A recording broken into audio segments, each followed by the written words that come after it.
Aye.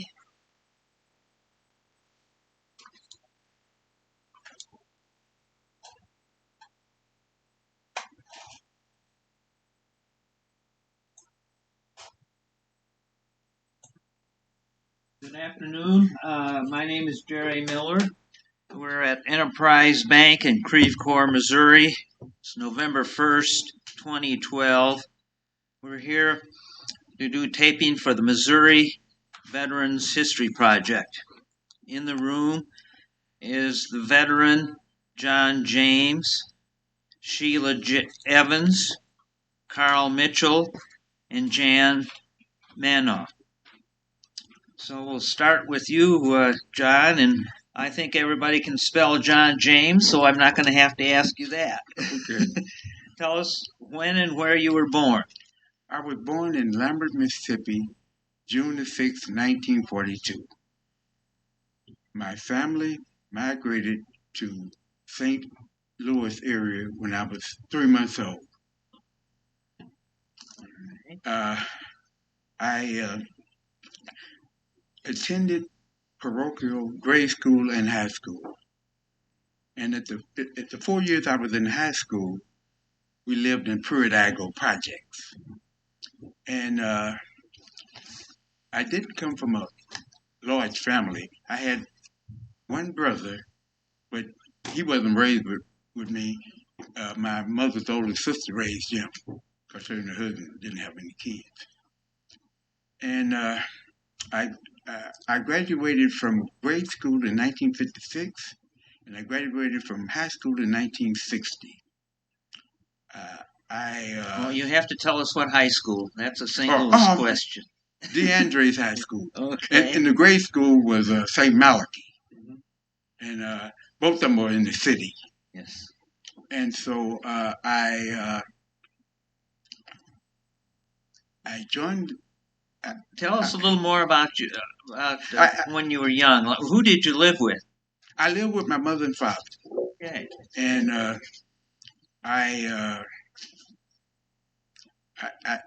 when I attended high school, I had a job after school every day, the whole time I was in high school. Worked in the cleaners. And when I graduated from high school, I attended Harris Teachers College, maybe a half a semester. And I had made up my mind to join the Air Force. And so I joined the Air Force. And it was pretty bad at the time because they was taking some fellows that had missing fingers. So I don't think they generally do that, but Vietnam was, And so I went to Lackland. I stayed there through basic. Then I came back to Lackland. And I went through a medical school. And then they sent me to Montgomery, Alabama, to Gunner Air Force Base in Montgomery, Alabama, and I got into dental lab. But I had to get out after a while because I just, couldn't deal with, I'm not a good person with my hands, so I just couldn't deal with the running wax because when I did finally make a false teeth, the dentist said that they would probably fit a dog. And so when I was in basic, I lost a pair of shoes because I was so shook up. We marched off and I left them. But, these things happen. But I didn't have any problem in basic because my training instructors, one was black and one was white. They were short guys, and I'm short, so they didn't like tall guys. But they gave me a lot of breaks. So when I went to Montgomery, I got out of a dental lab class because I couldn't do it, and it wasn't anything against me. The instructor knew, couldn't everybody do that dental work? Right. So I got into a medical administration class. I graduated from there, I went to Oklahoma, Clinton Sherman, Oklahoma. Do you have any memories of your basic training? What was that like? Were you scared first, or? Well, I was the first time we got out of basic, and I had to, let us call home. I told my mother. First thing I told her, I said, "Mom, I think I made a mistake." And she said, "I told you not to go in." But and I'm not exaggerating, you know. So uh, uh, I made it through basic all right. I didn't have any problem because uh, I got the warning when we went down there to Lackland. One of the guys that had finished basic said, "Keep your eyes open and your mouth shut. You do okay." And don't volunteer for anything. Well, hey, we didn't exactly peel into them potatoes, but uh, I can say the Air Force. I made that my first class, 3 stripes within my first term, my 4 years, and I wouldn't have got out, but it's the place they sent me, and uh, uh, uh, the coding on the whole thing was when they sent me to Greenland. Okay, I was down in Gunner Air Force Base going to 7 level supervisor school, and the guy that worked in base ops at my base, I knew him. He called me and said that, hey, because see, at that time, your rank, it didn't come down in your name. It came down in your rank and what your job is for see. Was any of you guys in the Air Force? So I went, I came home and I was scheduled to go up to Greenland. And what happened was I spent a lot of money when I was home. So I just had about $3 or $4 on me when I caught the bus. I already had got my ticket when I got to town. So I missed my regular bus, so I had to take the expressway, express bus. So I went all the way to New Jersey with nothing to eat. Oh my They goodness! took my money. You know what I'm saying? I would have been AWOL if I hadn't caught that bus. But that wasn't my bus. I missed the express bus. But I had $3 or $4 on me, Sure. But they added that on, So I got there. So when I got there, they was at McGuire Air Force Base. They was uh, grounded, So I had to stay there about 2 or 3 days. But it wasn't too bad. But when I got up to when I on my way up, see, I wasn't at Thule. I was at Sanderstrom. I was a little south of Thule. But when I left to go up there, I got we couldn't land at my base, so I had to go up to Thule. So I got up to Thule, and I was I was even running out the little change I had. And my medical record. I mean, not my record, my for the eating in the dining hall. My records wasn't there in Thule, so it was just it was a bad experience. So when I finally got to Thule, what I didn't know about when I got there, it was at night. Okay, at Sanderstrom, my base. When I got to my base, it was at night. So I went to the barracks, and so when I caught myself going to sleep. So when I woke up, it was still dark. So I went back to sleep. But what I didn't know, they have 24 hours of darkness and 24 hours of light for 6 months each. Yes. So they had to come to the barracks to get me. And so, and I didn't have I don't know, I didn't have a bad record or anything. I was Army first class. I go to NCO club. But like I said, it's just that when they send me to Greenland, first term airman, I said to myself, well, if I re-enlist, and it's possible I could come back here again. So it was kind of bad, but I did my duty, and when I got out, I knew I wasn't the same when I left Greenland. I knew it. So I worked at the post office for 17 to 18 years as a mailman, and my situation got worse and worse. I finally got fired. So then, Well, excuse me, we want to go back to your military career a little, if we could. oh, You were in during much of the civil rights situation. Do you have any comments on that? How were you treated in the Air Force, or what was your opinion of how the Air Force was run? And well, I didn't have any problem. It's just like today.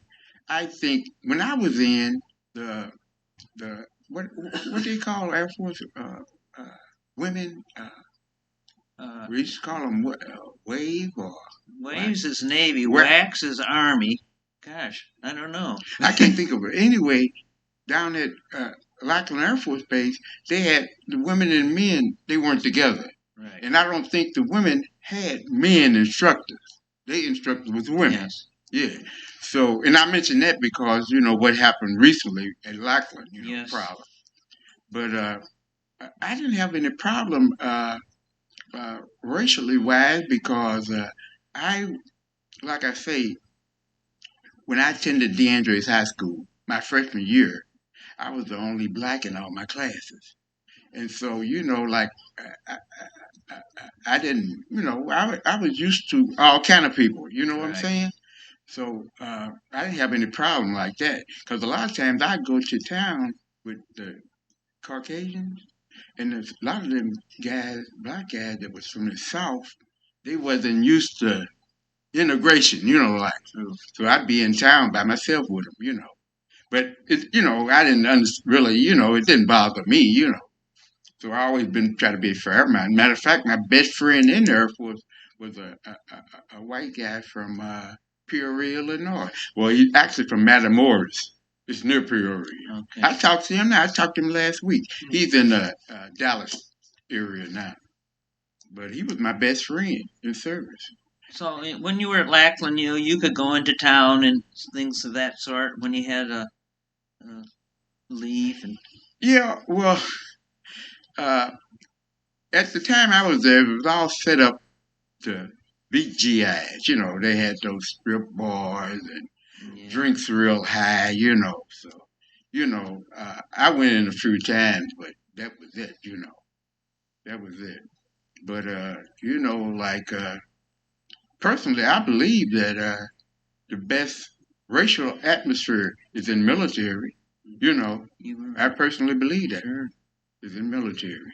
So, like I said, I never had a problem, and I was always, uh, uh, just it made a man out of me. Tell you the truth, because see, when you go into service, you just spend all your life around your people, your friends, and things. Mm-hmm.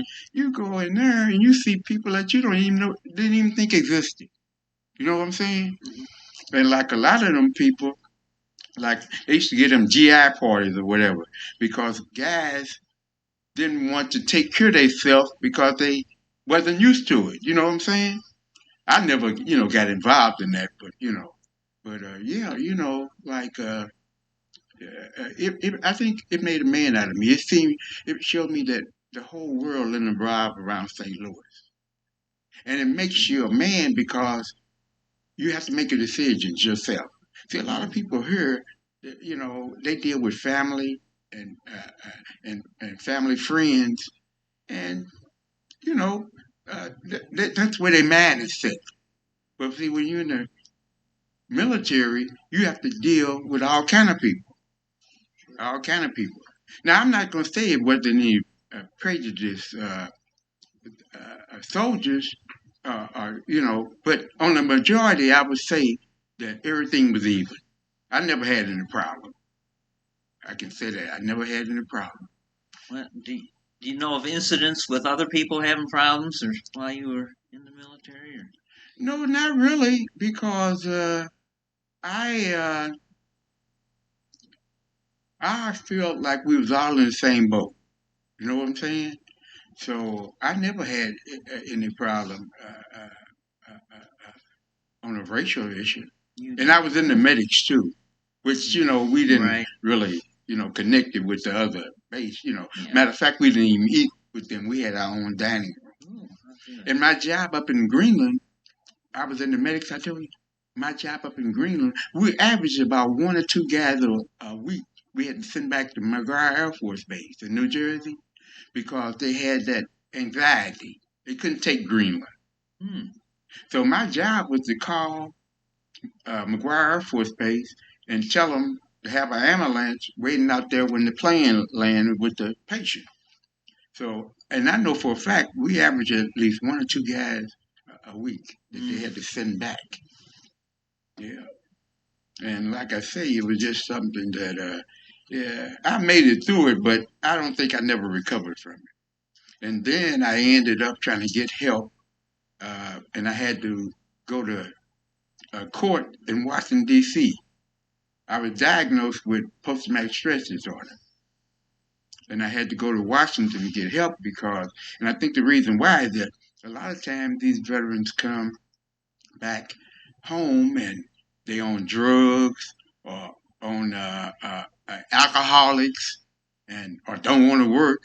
But I worked 17, 18 years for the post office before I finally got fired. And I'm not saying it's the post office fault, but my situation just gradually got worse. And I wasn't going to a doctor or anything. So, that's what caused me a lot of problems because I couldn't understand why the VA was doing me like that when I had worked 17, 18 years, wasn't an alcoholic, and wasn't using any drugs. I never been out there to the VA Jefferson Barracks for, like the alcoholic or the drugs. I never been out there. But I think they got the attitude that, most of the guys were doing that. You know what I'm saying? Like come home, wouldn't get a job, on drugs. But see, I didn't do that.